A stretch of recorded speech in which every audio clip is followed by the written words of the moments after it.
Okay, so it's been about 2 months since I got the Push 3, and here are my initial thoughts. Or maybe I should say my narcissistic initial thoughts, because I'm just giving you my opinion, and I certainly don't think it's definitive in any way. My hope is that if you're thinking about buying this, after selling everything you own and your kid to pay for this, that you either hear my thoughts and disagree with them or agree with them, and it helps inform your purchase or your potential use of this device. So anyways, let's jump on in and get this discussion going.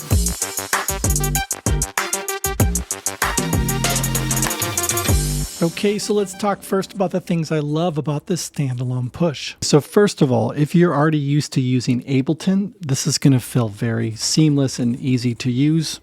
Mostly. There's a few things that are kind of a little off of it, but for the most part, if you're already a very avid Ableton user, the Push 3 is very intuitive. Also, transferring back and forth between the Push and Ableton works great.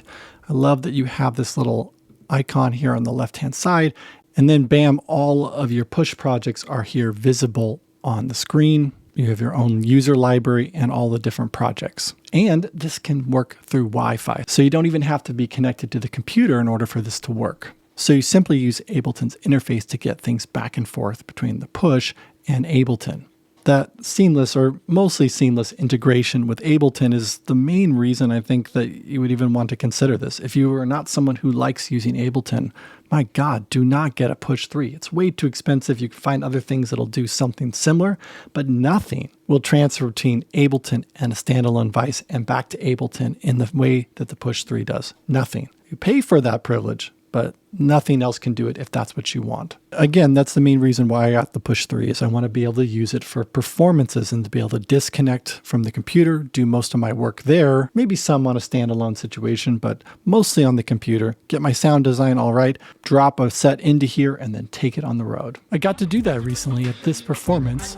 I got to push over there my brain to this whole operation, the Akai MPD 226, for juicier finger drumming pads because I don't like playing on the little small ones from the Push. And then there's a MIDI fighter twister tucked in between these two guys as well.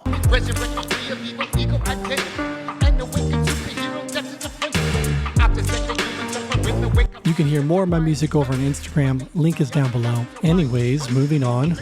And I gotta say that the UX design on the Push is just already well optimized. This is the third iteration of it, so it looks pretty similar to the Push 2 because the Push 2 was already a fantastic device. Being that it was designed exclusively, or pretty much exclusively to be used with Ableton, there's a very deep integration between the knobs and the way it works and Ableton. They didn't need to create it to be able to work with other DAWs or other systems. It's just super optimized for use in Ableton. Now, another thing that I really love about this new Push format is the fact that you can see clip names in the screen up above. I originally thought this was kind of an unnecessary feature because I'd always use the clip arrangement here to trigger things and see what I'm doing. But I'll tell you, being able to see the clip names in the screen up here saved my ass in several performances. Actually, even in the middle of performance, I was just planning on triggering things via the keypad and the clips here. I was actually just using this specific set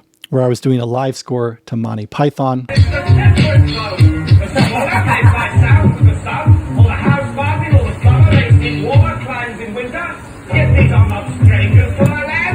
You can see clips of that over on my Instagram if you're interested. I'll put a link in the description below, but there were all these different scenes that I had to navigate through, and to be able to simply label them like Bring Out Your Dead, The Peasants, The Black Knight, allowed me to know where I was at in the movie and be able to jump to those immediately. So I just started switching to using the ones on the screen in the midst of the performance. It was so helpful. But the screen up here is not just useful for triggering clips. I have been using it for recording as well, because once you record a track, you can simply click on this button above here. The advantage here is that I can be navigating all my different clips while using these pads, maybe to play notes or do something else, and be able to trigger and start them from above. This is kind of similar to how the Force has an arrangement where you can have these top pads be for triggering clips, and then this bottom section down here for triggering drum racks or using pad macros. It's just on the screen up here. So yeah, this is just way more useful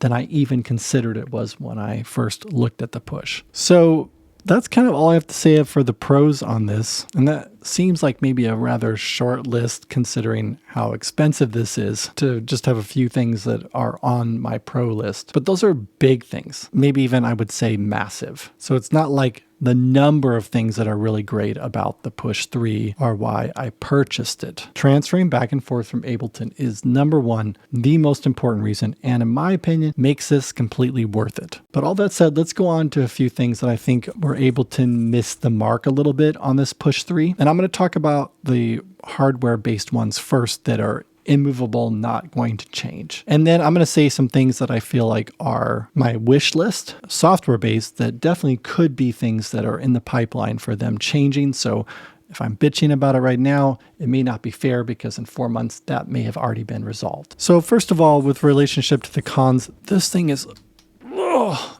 outrageously heavy. I suppose it needs to be because it's got a lot going on there, but my God, it does not make this extremely portable when it's that heavy. I mean, it is so heavy. Another thing is I wish there was some labels on this front side here for the plugs in the back. I mean, that would definitely make it not as clean, but I would appreciate being able to sort of line it up here, feel in the back, and then be able to plug something in. But as it is, I have to just reach over, eyeball it, try to feel in the back. It's just a little bit more cumbersome than I would prefer. Another downside is you only have one USB slot in the back. And I'm like, maybe it would have gotten too crowded in there. It seems like you can generally put two of them together. And yes, you can always use a little USB hub, but it feels like there's plenty of room back here. I don't know, I haven't taken it apart to look on the inside. It's a small thing, but I would have preferred there to be at least two kind of USB ins, especially if you consider you're trying to use this in standalone and you want to plug some other things into it. Another thing that's going to be a little controversial for me to say this is that I'm not that into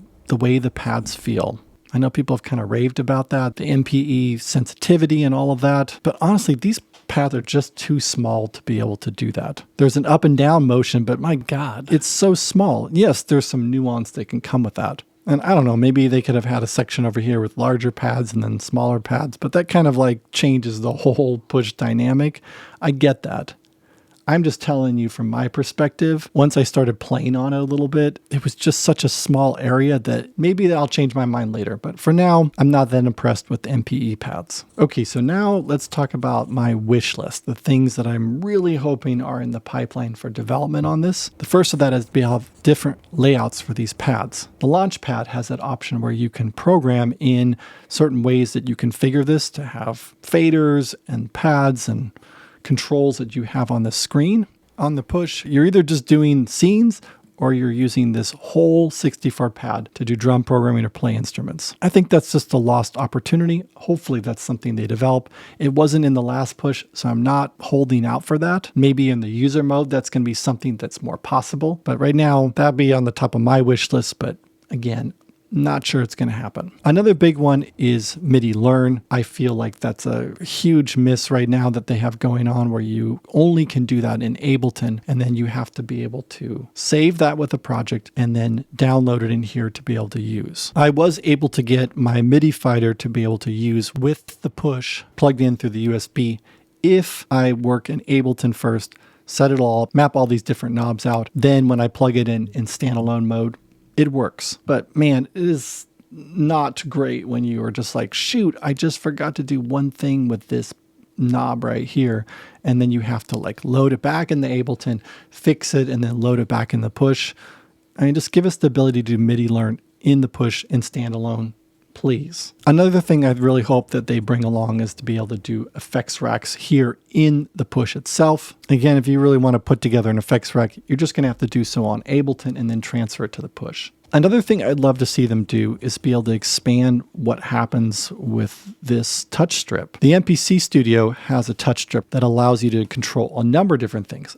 A specific effects rack that you can put on. You can also do filters on there and things on the individual channel, even notes. Since it's there, They just gave it a lot of functionality. Same thing on the Machine Plus, but here it's only for pitch bend and for modulation. And you can't even use modulation on like a drum rack. And it would be so cool if you could program this touch strip to be able to control something in an effect or a macro. So you could really have some advanced playing. You could be playing notes and you could be leaning into it this way with aftertouch. I just really hope they expand the capabilities of this touch strip. My God, you could even just put another one on there. They could have put 2 touch strips. This thing's already so wide. I mean, what's another inch or so? Okay, let's talk about launch quantization because, man, that's something that is such a powerhouse for Ableton. If you don't know what that is, it's when you hit a pad and you tell Ableton what you want it to do. Do you want it to be triggered when the next measure starts or in a quarter note beat or instantaneously? And right now you cannot control that in the push on standalone mode. If you do it in Ableton and then you transfer to the push, it'll work that way, but you can't control any kind of variations in launch quantization per clip on the push 3 in standalone mode. Same thing goes for follow actions, and follow actions are what happens after you hit a clip. Do you want it to move to the clip down below or jump around to another random one? By scene quantization, so if I hit this pad right here, what's going to happen is that it's automatically going to move to the next one down below and then bounce back up, etc., or happen on the scene view. Again, these are things you cannot control right now in standalone mode. You can do it, however, in Ableton, fix it up how you want to in there, and then transfer it back into the push. So if you're using this or if you're thinking about using it, the big tip is like, don't download it into the push until you're absolutely done with the set in Ableton. Have it open, be working on it, fix it all up exactly how you want to, drop it in here when you're ready to go.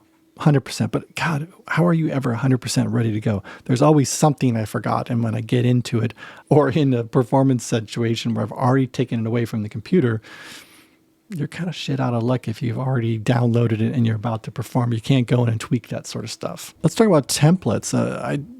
Push 3 doesn't have a great template system yet. In Ableton, it works great. You can have a template that's all set up, ready to go. So every time you open a new project, that template will be there. It's a little bit more convoluted on here, right? Okay, so let's talk about a range on the Push 3 right now, because a lot of people are like, what? You can't do that?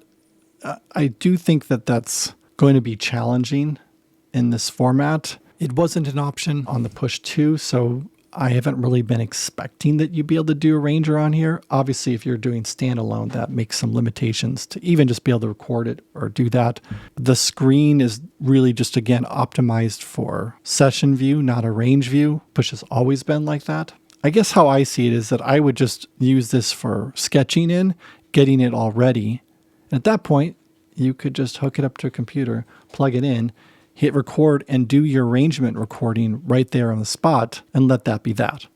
The only exception to that, where having the range would be pretty great, is if you're doing more like a live performance and you want to capture performance and all the nuance related to that, which you could do in Ableton if you were using a laptop or a computer. You could set it up just to record your performance, and then in that moment, everything that you're doing is going to be captured in the arrange view. So will they include that? I would guess not, because of just how much is involved in that, but there's probably going to be a lot of people who ask for it, so maybe they will. I'm not too concerned about it. That's not a big deal for me because of how I plan on using the Push 3, which is, again, mostly a way to unplug from Ableton and take something out for a performance, maybe to put it on my lap and do a little sketching, or take it to my piano, record a few things, and then come back and plug into Ableton to finish something. So not having the arranger doesn't disrupt my workflow at all. Okay, so there's one more thing I forgot to mention when I was doing the original recording for this video, and that's Max for live devices. Right now, you can use most of them with most functionality working, but oh my God, I would love to be able to see any Max for live device working on this thing, because there are so many possibilities that opens up to be able to use this for incredibly creative performances, just to really enhance what you can do on this, because the Max for Live community and that whole element of Ableton is so unique. There's no other DAW that's out there like that allows users to be able to really program it themselves. Okay, so that's a wrap. I'm curious what your thoughts are on this Push 3. If you own one or are thinking about it, tell me what's your wish list down below or what your pros and cons on. Let's debate. All right, well, see you on the next video.